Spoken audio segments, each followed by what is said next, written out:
Welcome back, you filthy exiles. And yeah, we got a patch in the last day. And sorry I didn't cover it yesterday. I was feeling a bit under the weather and a little bit today. But anyway, so we have 80 new Foulborn uniques. So this is patch 3.27.0. Or C, right? So third patch or hotfix patch, whatever you want to call it. So basically, there's 80 new Foulborn uniques that have been added to the game, and we're going to go through Foulborns in this video too, because there's a lot of really cool stuff. There's one that I found last night that I'm going to make a build on, and I think it's going to be OP as hell. And we're going to be bringing back Avenging Flame Totems, like heavily, because yeah, it's crazy. So basically, they've increased the amount of Graft Blood and Wound Blood you get from Breach Hive encounters as well. So this was one of the issues I had with like trying to farm Breach, is like you got all these cool drops you can get, but it takes ages to farm them. So this is much better now. Growing womb gifts now require 40% less graft blood to grow at the Genesis tree, which is pretty good because, yeah, again, they were really expensive. Increase the number of monster packs that spawn each wave in regular Breach Hive encounters. That's actually pretty crazy. It means you can XP up fairly quicker. Increase the breakable Hive pack spawners by 40% in maps. I didn't really care too much about that. Increase the number of Breach monster packs. That's good. Increase the number of skill objects granted by Aelith as well. Slaying it that was Esh and it that was Tull will now grant players Graft Blood, which makes a lot of sense. What would be really cool if they actually made that drop a unique Graft Blood or a multiple unique Graft Blood, so that would have been really cool. Breach Hive encounters. Destroying a burnable Hive pack spawner now releases a wave of purple flame, destroying all walls. Added a variety of obstructions to the center of the Hive Fortress encounter to channel monster pathing. You can now vendor 5 womb gifts to get another womb gift. So there's now a crafting sort of meta there, or mechanic. The Genesis tree will now show a confirmation prompt if you have pending changes when it closes. And there were some other minor patch changes too. There looks like there was some like minor changes to scarabs as well, because there were a lot of complaints about like end-game farming strategies being less than viable in PoE 2. Oh, sorry, PoE 1. And so we had Titanic Scarabs of Legend causes unique monsters in the area to have 4 additional modifiers, which amps it up a bit. All Flame Ember of Propagation now substitutes approximately 50% more monsters in the area. Horn Scarab Nemesis now has a limit of 2 from 1. Horn Scarab of Bloodlines now causes magic monsters in the area to have additional modifiers, etc., etc. Unique items added to the core game in 3.27 can now be selected for Void, Reliquary, and Valdo puzzle box submissions. Okay, that's just like some other stuff on the side. Forest Warrior's Cyclone now deals 37.5 less damage. I didn't notice that because my builds are always very tanky, so it doesn't really matter. But, you know, I'm sure people ran into issues with that, so it's good that it's changed either way.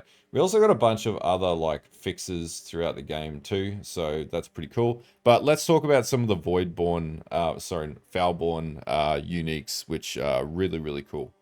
Okay, so this is the page off PoE.db, right? So this does include like all the existing ones. So there are a total of 346 of these now. Now, I won't go through like absolutely every one of these because there are some that are just really bad, right? That don't really do anything. But some cool notable ones are obviously Zoph's Blood. Pretty cool.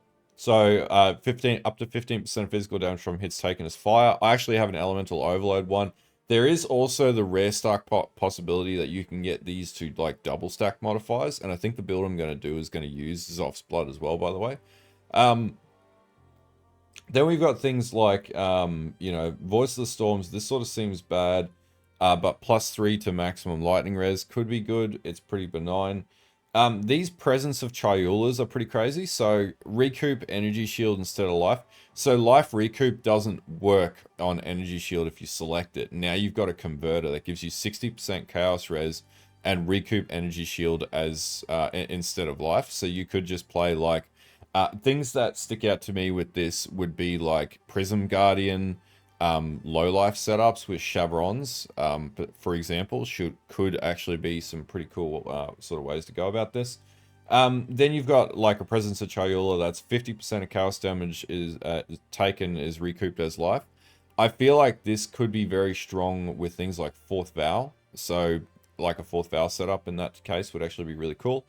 Diadem Dawn, all damage can ignite is really cool as well. I like that. I don't really care about like recover 2% of life when you chill a non-chilled enemy is a benign sort of thing. Umbilicus, Flask gain a charge every 3 seconds could actually be really cool if your Flask can sort of sustain, for a longer period of time. But, there's other things like, was it the Lethal Pride nodes and things like that that allow you to have Flask charge generation based on Flask missing, which is way better. And there's already a unique belt that sort of does that. Things like Meganord's Girdle with 15% increased strength, really, really cool. Potentially that could be really good. And then obviously we've got things like Headhunters, which have like Culling Strike, which is pretty dope. And then we go down to Ashran. So things like Ashran really stand out now. So like, 75 to 150% melee fire damage. Now, if we didn't need to run the Apostate on life stackers, this would actually be insanely strong. But even if you didn't run Apostate, if you could get a build with like, running the Grey Wind with like 10 or 12,000 HP, and then stack this on top, this is very, very cool. Queen of the Forest, 1% increased projectile speed as well per 600 evasion. So you could like run a hyper, like, a evasion stacker that also does like movement and projectile speed. That could be really good for Spectral Helix builds, for example. Kintsugi, we've obviously got big spell suppression here. And then we've got just straight up preventable spell suppression, which is pretty cool. Then Carcass Jack, we've got increased effect of non-curse auras up to 30%. That's quite strong. And then we've got things like, you could get a technical 7 link, which is gems that are supported by level 20 intensified. This would be like more like spellcasters than anything else. Cloak of Defiance, then we get things like up to 20% maximum mana as energy shield, which potentially could be pretty cool for like E-Blade builds and stuff like that. I looked at things like Coming Calamity, 100% increased effect of Herald buffs. So potentially there's some stuff you could do with that. Skin of the Loyal is another one, 100% increased global defenses with 50% increased elemental and chaos resistance. This is like if you want to do like elemental resistance overcapping, which is something that I'm looking at doing in my next build. This could be very useful. Skin of the Loyal, +2 to sockets, but you don't have the defense stat, but you have 30% increased quality of socketed gems, which is arguably pretty damn good. Ghost Wraith, so your maximum energy shield is equal to 50% of your maximum life. So again, like if you did a life stacker, and then so like somehow did life stacker, then you could run this, get an insane amount of energy shield. So if you had like 10,000 life, you could get crazy amounts of energy shield. And I just think like Prism Guardian builds are just slept on right now, and I think I want to try a Prism Guardian build because there's so much stuff to do with life stack and energy shield conversion in a lot of these, and I find that really cool. The Covenant gives you blood magic. I thought I already did that, but anyway.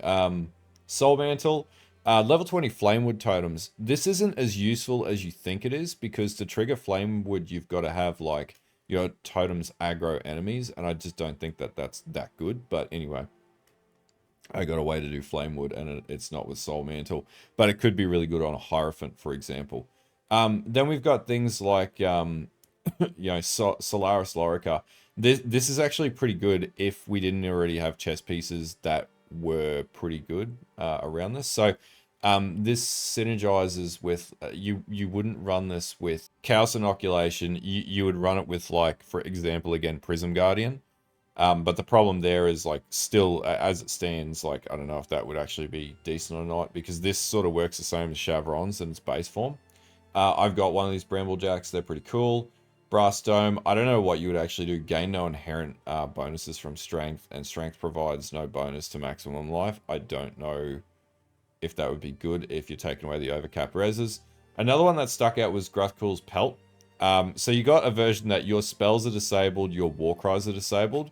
Like, at that point, what's the point of running that armor unless it has, like, other attributes that are actually decent? I just can't see that being very good. But the one that I like is 100% increased global physical damage and then 100% increased attack damage. This could actually be very, very strong. So we have a look at this. Spells deal no damage. Your spells are disabled. That's the base item at least. So if it's like, if it takes away spells deal no... Yeah, okay. It's like, how do you get that to work? And that's the real question here with some of these. We've got Gold Rim. If you're running like a gold farmer, then obviously you want like a Gold Rim with like 30% increased quantity of gold dropped by slain enemies. And the strat would be like King's March. If people want to see me make that type of build, by the way, like we can do the research and figure that out. I'm really keen to potentially look at King's March farming as a strategy because you can basically AFK it. Alberon's Warpath, we've got increased intelligence as well, percentage-wise, which is pretty cool.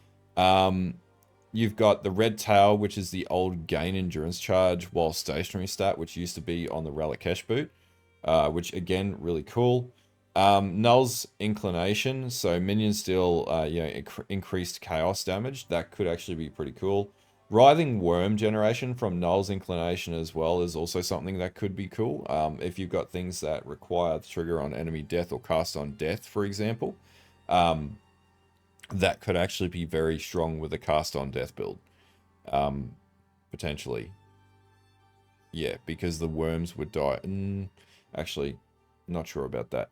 Then we've got Zoph's Inception. They're supported by gems are supported by level 20 returning projectiles, which could be very, very strong.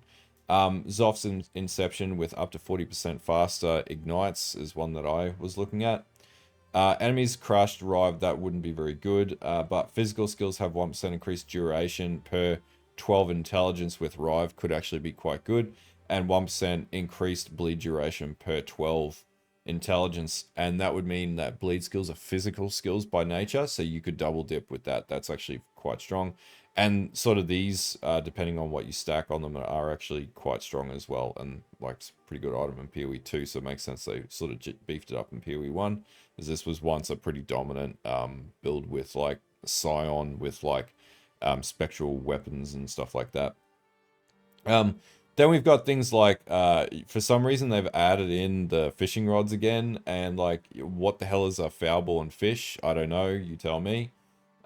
Snake bite, increased energy shield. That's actually not bad, but the poison stacks on snake bite is what makes it worth running.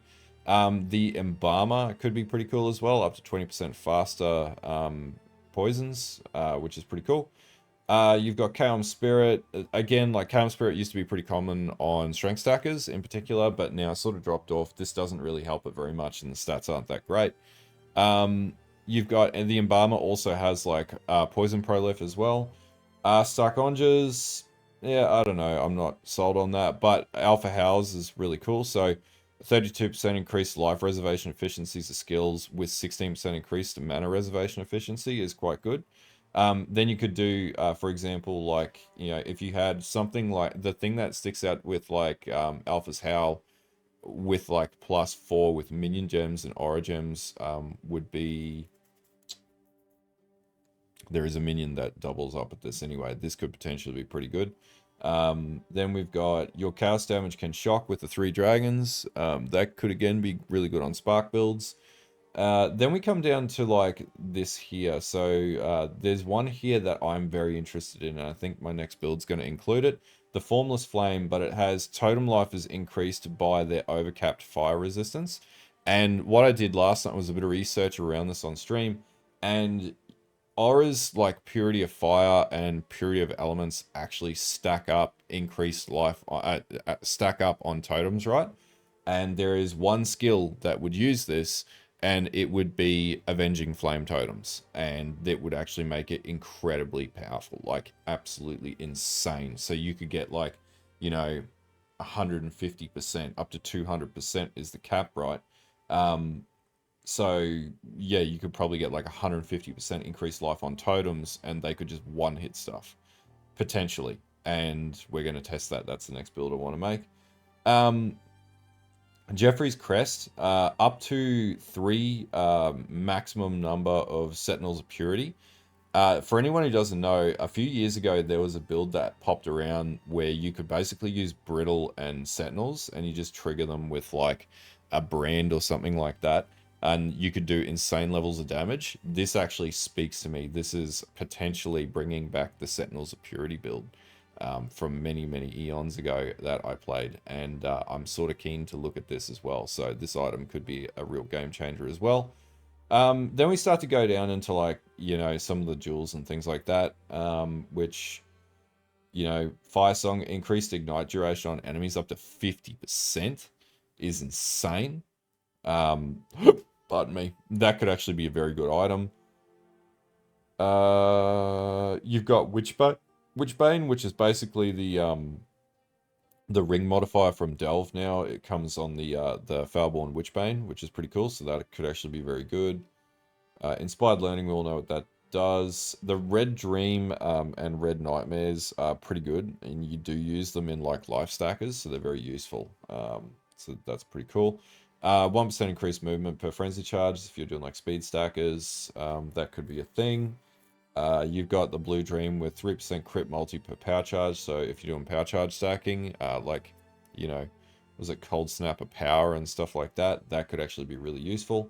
There's a lot of really cool items here, like Moonbending's Wing is pretty bad, but 50% increased attack speed could be pretty cool. If that's a global modifier, that could actually be very strong with like Shield Crush, for example. If you don't rely on the melee to stack, for example, damage. Like if you're not using Replica Dream Feather or something like that. I've got Ridgewald's Command, I don't really think is very good. These Severed and Sleep and United Dream sort of things that are going around. So United and Dream, the two variants, are really good with like animate weapon builds at the moment. I know there are people using those. Ming's Heart, I can't see that being a benefit. Right Ring Slot grants 1000 armor if you're running that version of Chevron's Revelation. Barracks Pass, 25% taken while Frozen is recouped his life. But then you would have to have like, I wonder if you could have like perma-frozen, where you don't feel the freeze. Something like that could be really cool. Barracks Respite, ignited enemies you kill explode, dealing 5% of their life as fire damage, which cannot ignite. That's actually pretty powerful. That could be really good in like late game mapping and delve and stuff like that. Kikazoos as well, they got a bit of a change up there, 2 maximum mana per level, which could be really good when you're doing like early mana stacking or something like that, but I can't see there being like a huge benefit in the end game. Thief's Torment, I can't see that being that great. Laurie's Lantern, this is where you do like the triple stack conversion with the shield for luck. Your damage with hits is lucky while on low life could actually be really good, but yeah. So you could just use that ring and the shield, and you don't have to do any other stack conversions to work with that. This is pretty good with life stackers. Again, potentially pretty good with life stackers using like Grey Wind. Again, Grey Wind's just really, really cool. I really like the anticipation shields and stuff like that. This is quite good. Up to 3000 armor if you've blocked recently. Obviously, Squire, ignore attribute requirements of socketed gems. It's quite powerful if that works away. I think it does, but +1 to all gems socketed gems is quite strong. I did have other things that dropped, which was Rise the Phoenix, so like up to 200 life energy shield per second, which would mean that you could run like hybrid life energy shield builds, and that'd be very strong. Obviously, we've seen a lot of the Unitol's Kiss sort of items come out. Then we've got like Duros Blacksteel with which has minions deal 50 to 70% increased damage if you've been hit recently. This could be pretty good with like dominating blow builds, for example. But yeah, that's something worth looking at. Maximum number of animated weapons is doubled, could be pretty cool as well, but the base damage on that isn't that great for minions. Then we've got Ashcaller, again, minions granted up to 40%. That's really only going to be good with early skills. Foulborn +4, I know people are using this in particular builds. Midnight Bargain +2 to maximum number of summon golems, so you could have 2 of those stacked and have +4 golems, which would be really powerful. Then we've got Defiance of Destiny. I don't see that necessarily being that good of a stat with unreserved missing mana, unless you ran Mind Over Matter or like Mom setups. We have like Hybrid Life Mom. That could be really good as well. There's a lot of really cool stuff in here. Headhunter with minimap icons is pretty cool. What else have we got? Plus 12 to maximum rage with Belly of the Beast. And then you've got Iron Fortress where the downsides... Well, it would still have a downside, but plus 1 chance to block spell damage per 50 strength. So you could do a strength stacker that does block for both spell and attack, which is quite strong. Just looking through these, some of these are very, very strong. Okay, some other items down here. Heat Shiver, 50% conversion of fire damage. We've obviously got 30% life reservation efficiency of skills as well with Alpha's Howl. The Gull apparently is quite rare this league as well, so this one's not too bad. Mind of the Council is pretty cool, so this would be like for Mom builds, so 30% of physical damage is taken from mana before life. Actually not that bad, but I don't know what use cases you could go with this. Abyssus, up to 75% damage over time from bleeding. And then we've also got, like, if you did hybrid strength and int stacking, you could get plus 1 number of raised zombies, so you could, like, double dip there. And then we've got, like, Cosbury's Malice, up to 100%, 20% increased damage with attack skills. Dream Feather, 1% attack speed per 150 accuracy rating. This would actually be really strong with Shield Crush. So for those who are playing Shield Crush on the Jug, yeah, that is really strong because Jug essentially is a int stacker, right? We go to Death's Rush, 40% chance to gain an additional Vow Soul on kill. And with the new Ascendancy points that cover off around this, that could actually be very good. Warrior's Legacy, I don't know what the benefit of that is. Maybe somebody can tell me, but 50% reduced lifespan, 20% less attack speed. Sort of feels like it's not that good. Yeah, I don't know about that. Anathema, again, this could be really good for like curse stacking, so that could actually be really good. And that's basically the old, that's why the ring mods were taken out of Delve, because now you can just use Anathema to do that, right? Astral Projector, I don't know if that would actually 50% reduced maximum energy shield, whether that's actually good. Marta's Teachings used in the zombie build done by the Zombie Father. That could actually be quite good. Then we've got Montreal's Grasp, up to 60% increased damage per raised zombie. Again, could be very good. Depends on the stat that it removes. Resistances and removes 50% reduced raised zombies. That might actually be very powerful. Then this one got added in, so 1% maximum energy shield per 16 strength when in offhand. So the QBRE could actually be good with like energy shield stacking or even mana stacking. Emperor's Vigilance, so 20% increased quality. The other stat, like what does it actually take away? So spell block. I don't know about that. The thing that makes this very strong with like Shield Crush builds is the spell block, but quality would be insane. You would get, actually, no, it would be stronger. It would actually be stronger. We just need to find an alternative for spell block. So again, Shield Crush buff. Then we've got Lion Eyes Remorse, up to 25% maximum life as extra armor. So if you're doing life stacking, that could be very, very, very good. Prism Guardian, that's pretty cool. Aegis Aurora, benign, pretty useless. And then Sapphire's Frame, maximum energy shield is increased by chaos resistance. Again, could be very strong. And then we've also got like Tremor Rod changes. The Searing Touch, up to 5 number of... I've been wanting to do a Searing Bond Totem build for quite some time, and this might actually be the thing that helps me make that decision. Nagamu's Flame, up to +3 additional projectiles. It's sort of okay. Poet's Pen could be really good, so adds 3 to 5 physical damage to spells per 3 player levels. That's actually not too bad.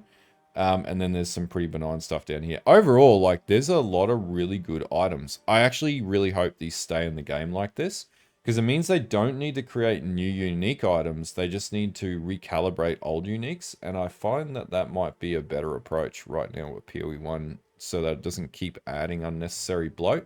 It's just like variations of things. And if Breach is set to stay, then it would be really good if this all stays as it is, but I think it's pretty good as an overall.